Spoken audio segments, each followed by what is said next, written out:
পিলখানা হত্যাকাণ্ডে বিস্ফোরক মামলায় জামিনের পর কারাগার থেকে মুক্ত হয়েছেন 178 জন।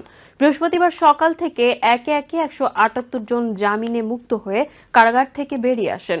এ সময় পরিবারের সদস্যদের কাছে পেয়ে কান্নায় ভেঙে পড়েন কারাগারের বাইরে অপেক্ষায় থাকা স্বজনেরা। ঢাকা বিভাগের কারা উপমহাপরিদর্শক মোহাম্মদ জাহাঙ্গীর কবির জানিয়েছেন, ঢাকা কেন্দ্রীয় কারাগার থেকে 43 জন, কাশিমপুর কেন্দ্রীয় কারাগার 1 থেকে 27 জন, কাশিমপুর কেন্দ্রীয় কারাগার 2 থেকে 95 জন এবং কাশিমপুর হাই সিকিউরিটি কেন্দ্রীয় কারাগার থেকে 13 জন সহ মোট 178 জন সাবেক বিডিআর সদস্যকে জামিনে মুক্তি দেওয়া হয়।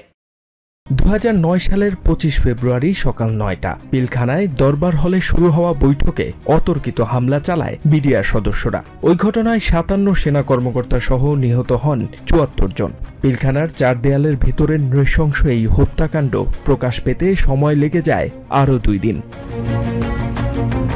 এই ঘটনার হত্যা মামলায় আসামি করা হয় 850 জনকে। তাদের মধ্য থেকে বিস্ফোরক আইনের মামলায় আসামি করা হয় 700রও বেশি সদস্যকে।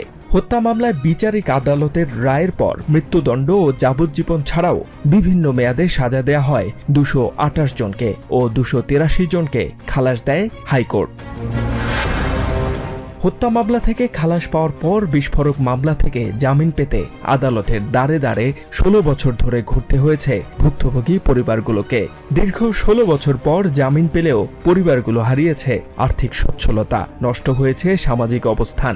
19 জানুয়ারি প্রায় 200 জন বিডিআর সদস্যদের জামিন দিলে বৃহস্পতিবার একে একে কেন্দ্রীয় ও কাশিমপুর কারাগার থেকে মুক্ত হন 178 জন। একসঙ্গে এতজন কারামুক্ত হওয়ার দৃশ্য দেশের ইতিহাসে প্রথম। পিলখানার সেই নৃশংস ঘটনা নিজ চোখে দেখেছেন কারামুক্ত হওয়া অনেকেই। ঘটনা বর্ণনা দিতে গিয়ে মানসিকভাবেও ভেঙে পড়েন কেউ কেউ। আওয়ামী সরকারের রোষানলের শিকার হয়েছেন বলে জানান তারা। বিস্ফোরক মামলা থেকে জামিন পেলেও মামলার বিচার কাজ আটকে আছে সাক্ষ্য গ্রহণেই। ফলে সাক্ষ্য গ্রহণ শেষে সঠিক রায় হবে কিনা তা নিয়েও শঙ্কা জানান কেউ কেউ।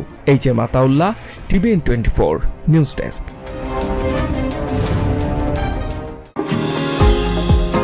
নিউ ইয়র্ক থেকে সম্প্রচারিত টিভিএন 24 টেলিভিশন বিশ্বজুড়ে বাঙালির কণ্ঠস্বর।